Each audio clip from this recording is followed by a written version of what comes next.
Looking at our door. There's all kinds of weird animals out there. There's all kinds of weird animals out there.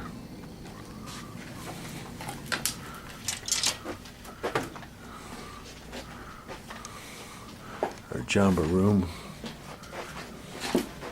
But there's a stairway here, but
yeah.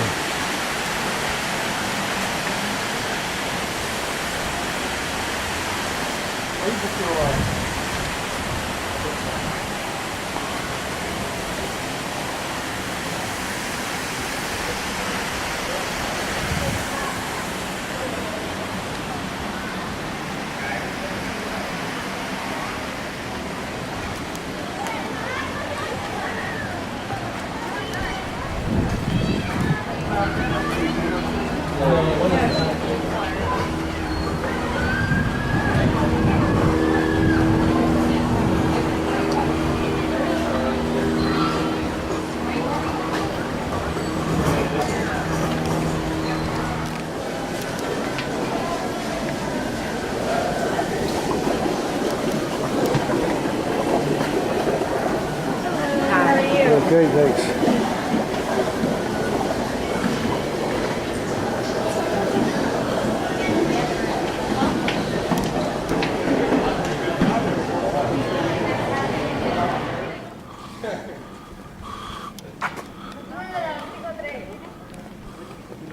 What time did it tell us to be down here at, Charlie? 3:30? 3:45. It takes off at 3:45 or 4? It takes out at 4. We're here at 3:45.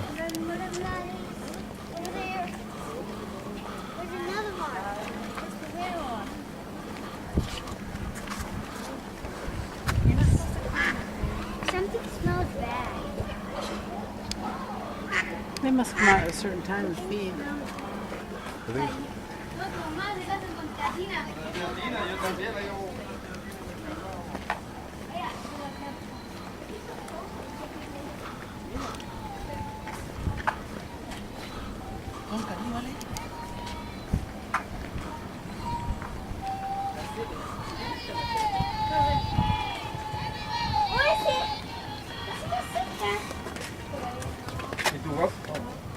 Ahí está.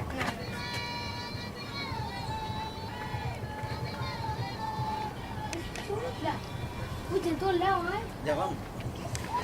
¿Vamos entonces? ¿Qué es esto?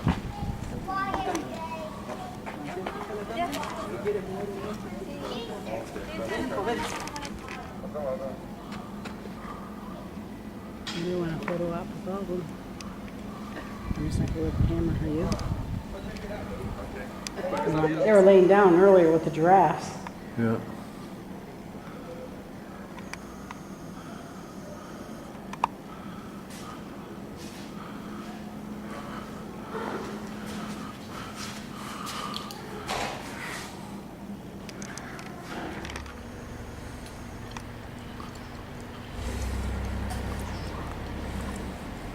Wow, they're all moving.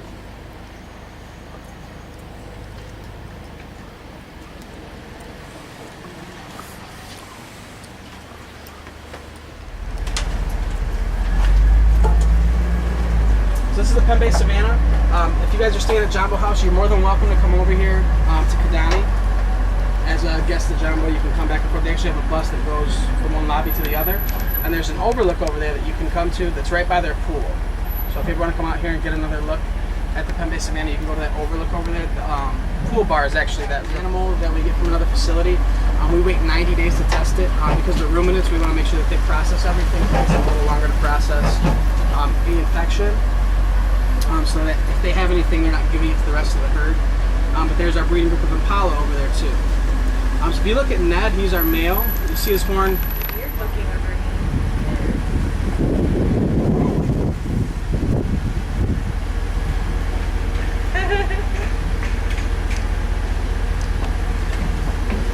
Sunset Savannah. You saw Blue Band Ostrich over there. She's one of the, I wouldn't say newer additions here, but we've been doing some flip-flopping over ostriches between this Savannah and the Churchill Savannah.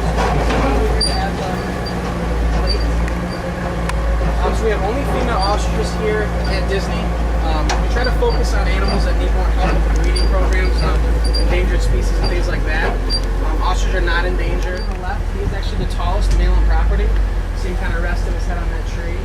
Then there's Rory and Malika. Malika's daughter is actually at the park right now being bred.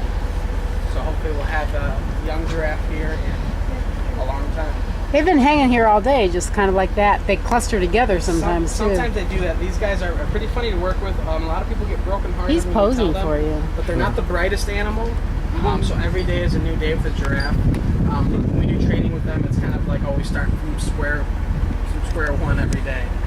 Cool, so the kind of tricks we do is we have pictures that help identify. And we use the different color patterns in the railing to kind of to get our bearings of where we're at. Make a closer look to them. But here's one of our Marabou store. You can hang tight right here, kid. You keep going. Here's one of our Marabou store. These guys are pretty cool. They're actually really smart. You can tell by their bald head. Kind of what they eat. They got that bald head like a vulture, so you can tell they're vegetarian. So they do eat animals that have passed. Usually they do when they're kind of they get a little bit of bark off this tree and a little bit off that tree, and the trees kind of recover. Out here they were just stripping the trees completely of bark. It's not built for climbing. These guys will actually climb as high as the Empire State Building in a day, grazing for food. So out here in this lush environment, it does kind of a number on their hooves. So every 3 months we have to do procedures with them to work on their hooves because of the moisture that they're not really built for. We have some common zebra or grand zebra on our other Savannah. Take note of how these guys look. They're kind of more of a dark brown or a burnt orange versus that jet black and white. Their stripes don't go all the way down to the bottom. These guys kind of look more like a mule than a horse. So some of the differences in it, and if you look up close, some of these guys just have some scars. They want to stand up and fluff up to you. But here's 3 of our roan antelope. So we have Lucy, Linus, and Maury.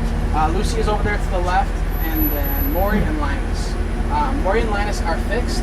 They weren't very valuable genetically to the population, so we did not need them to breed. And Lucy had a reproductive issue, so she can't breed either. So these 3 do fine out here. This is CJ. Is Elan. He's the biggest antelope there is. If he stands up, or you get a good view of him, you'll see how much muscle's on him. One good thing about them for us is that they're very docile. It takes a lot to get these guys rattled, so they're not aggressive with us. If they were, it wouldn't be as fun out here in the Savannah because they're very big and intimidating. But they're very docile. We have 2 nests in here now. They nest up in some of these trees. Like I said, we have a lot of rabbits that get in here, snakes, so we don't really mind having them. We can stay. Do what they need to do. So we're coming up to some of our wildebeest. Wildebeest are the first largest land migration now. They used to be second. Can anybody guess what the first used to be before humans wrecked it?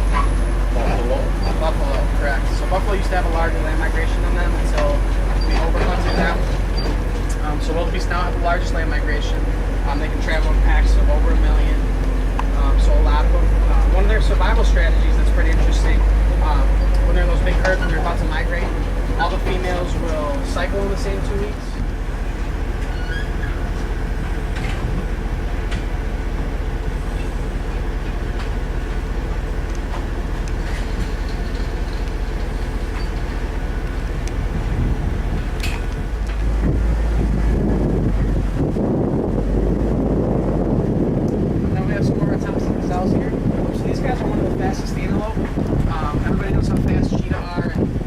like to hunt these guys in the wild.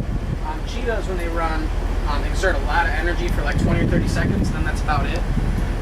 And these guys can run, they're long distance runners, so they can go more 30. We feed them either smelt or trout, and these guys are actually all the offspring from the pink-backed pelicans at the park. So at Kilimanjaro in the Hippo area, there's a bunch of pink-backed pelicans. These are all their offspring, so there's no inbreeding that goes on to bring them all over here. Just had a zebra that was recommended for another facility, and we actually sent them to Texas. So there's some more of our own. You can kind of see how everybody intermingles. So as she's licking, you can kind of get a good shot of that tongue. Hopefully, it's dark. Okay.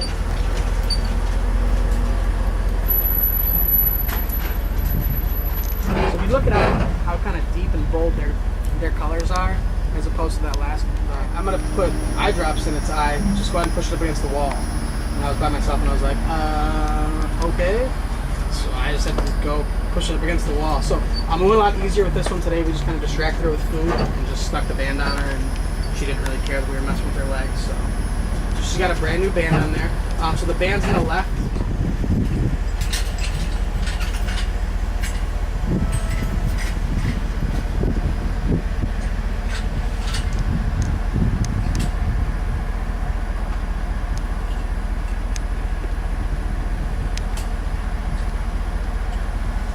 On the ground, they get really aggressive, and it leads to a lot of confrontations. So we've learned just to bring them back here for a couple months, let them do their breeding, do their nesting, and then we send them back out. We'll do the same thing next year. So what America did, they have a closely related animal called a blessbok.